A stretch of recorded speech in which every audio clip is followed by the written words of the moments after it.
Hello ಸ್ನೇಹಿತರೆ, welcome to Radiant Stories Kannada. ಮಹಾಭಾರತದ ದುರ್ಯೋಧನನಿಗಾಗಿ ಕೇರಳದ ಕೊಲ್ಲಂ ಜಿಲ್ಲೆಯ ಪೋರುವಾಜಿಯಲ್ಲಿ ಒಂದು ದೇವಾಲಯವಿದೆ.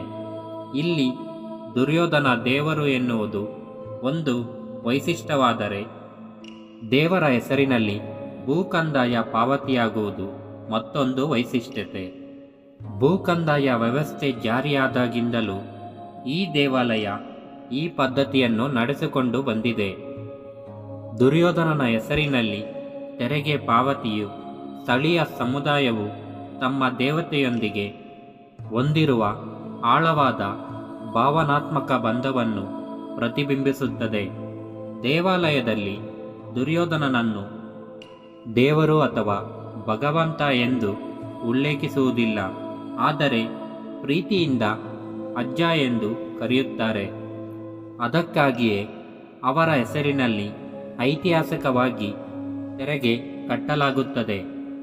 ಇಂದು ಕೇರಳದ ಕೊಲ್ಲಂ ಜಿಲ್ಲೆಯ ಪೋರುವಾಜಿ ಗ್ರಾಮದ ಮಲನಾಡ ದುರ್ಯೋಧನ ದೇವಾಲಯದ ಬಗ್ಗೆ ಇಂದು ತಿಳಿದುಕೊಳ್ಳೋಣ. ಇದು ವಿಶಿಷ್ಟವಾದ ದೇವಾಲಯ, ಏಕೆಂದರೆ ಸಾಮಾನ್ಯವಾಗಿ ಭಾರತದಲ್ಲಿ ದುರ್ಯೋಧನನನ್ನು ದುಷ್ಟನಂತೆ, ಪ್ರತಿನಾಯಕನಂತೆ ನೋಡುತ್ತಾರೆ. ಆದರೆ ಈ ದೇವಾಲಯದಲ್ಲಿ ಅವನನ್ನು ದೇವರಂತೆ ಪೂಜಿಸುತ್ತಾರೆ.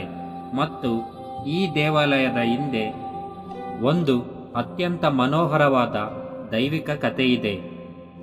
ಸುಮಾರು ವರ್ಷಗಳ ಹಿಂದೆ ಮಹಾಭಾರತದ ಯುದ್ಧದ ಸಮಯದಲ್ಲಿ ಕೌರವ ಮತ್ತು ಪಾಂಡವರ ನಡುವಿನ ಯುದ್ಧವು ತೀವ್ರತೆಯನ್ನು ಹೊಂದಿತ್ತು. ದುರ್ಯೋಧನನು ತನ್ನ ಸೋದರರೊಂದಿಗೆ ಪಾಂಡವರನ್ನು ಪತ್ತೆ ಹಚ್ಚಲು ಹಿಮಾಲಯದ ಭಾಗದಿಂದ ದಕ್ಷಿಣ ಭಾರತಕ್ಕೆ ಪ್ರಯಾಣಿಸುತ್ತಿದ್ದನು. ದೈವಿಕ ನಿರ್ಧಾರವೋ ಅಥವಾ ದಾರಿ ತಪ್ಪಿದಂತೆಯೋ ದುರ್ಯೋಧನನು ಶಕ್ತಿಹೀನನಾಗಿ ಬಾಯಾರಿಕೆಯಿಂದ ನರಳುತ್ತಿದ್ದ.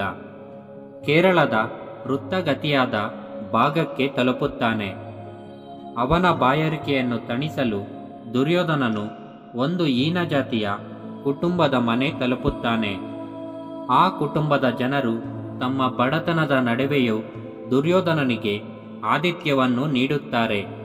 ಅವರ ಬಳಿ ಹೆಚ್ಚು ಸಂಪತ್ತು ಇರದಿದ್ದರೂ ಅವರು ದುರ್ಯೋಧನನಿಗೆ ನೀರು, ಆಹಾರ ಮತ್ತು ವಿಶ್ರಾಂತಿ ನೀಡುತ್ತಾರೆ. ದೂರದ ಊರುಗಳಲ್ಲಿ ರಾಜನಾಗಿ ಜನಿಸಿದ್ದ ದುರ್ಯೋಧನನು ಇಂತಹ ದಯಾಳುತೆಯಿಂದ ಎದುರಿಸಿದ ಆತಿಥ್ಯವನ್ನು ಮೆಚ್ಚುತ್ತಾನೆ.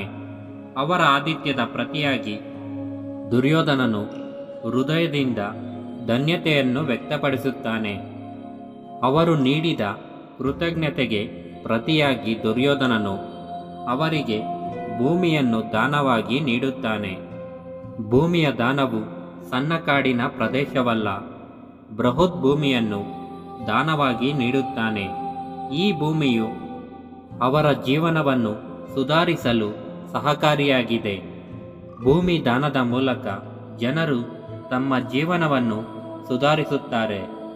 ದಾನ ಮಾಡಿದ ಭೂಮಿಯ ಮೇಲೆ ಜನರು ದುರ್ಯೋಧನನನ್ನು ದೇವರಂತೆ ಆರಾಧಿಸಲು ಮಲನಾಡ ದುರ್ಯೋಧನ ದೇವಾಲಯವನ್ನು ನಿರ್ಮಿಸುತ್ತಾರೆ. ದುರ್ಯೋಧನನು ತಮ್ಮ ಮೇಲೆ ದಯೆ ತೋರಿಸಿದ ನಾಯಕ ಎಂದು ಅವರು ಭಾವಿಸುತ್ತಾರೆ. ಈ ದೇವಸ್ಥಾನದ ಪ್ರಧಾನ ವಿಶೇಷವೆಂದರೆ ಇಲ್ಲಿ ದುರ್ಯೋಧನನ ಮೂರ್ತಿ ಇರುವುದಿಲ್ಲ. ಈ ದೇವಾಲಯವು ನಿರಾಕಾರ ಪೂಜೆಯ ಪರಂಪರೆಯಾಗಿದೆ. ಮಲನಾಡ ದುರ್ಯೋಧನ ದೇವಾಲಯದ ಪೂಜೆಗಳಲ್ಲಿ ವಿಶೇಷ ಬಗೆಯ ಪೂಜಾ ಪದ್ಧತಿಗಳನ್ನು ಕಾಣಬಹುದು.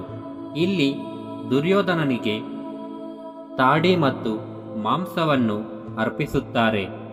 ಇತರ ದೇವಾಲಯಗಳಲ್ಲಿ ಹೂವು, ಫಲ ಮತ್ತು ಧೂಪದ ಪೂಜೆಗೆಂದು ಮಹತ್ವವಿದ್ದರೂ ಈ ದೇವಸ್ಥಾನದ ಪೂಜೆಗಳು ವಿಭಿನ್ನವಾಗಿವೆ. ದೇವಾಲಯವು ತನ್ನ ವಾರ್ಷಿಕ ಉತ್ಸವವನ್ನು ಬಹಳ ಶ್ರದ್ಧೆಯಿಂದ ಆಚರಿಸುತ್ತಾರೆ.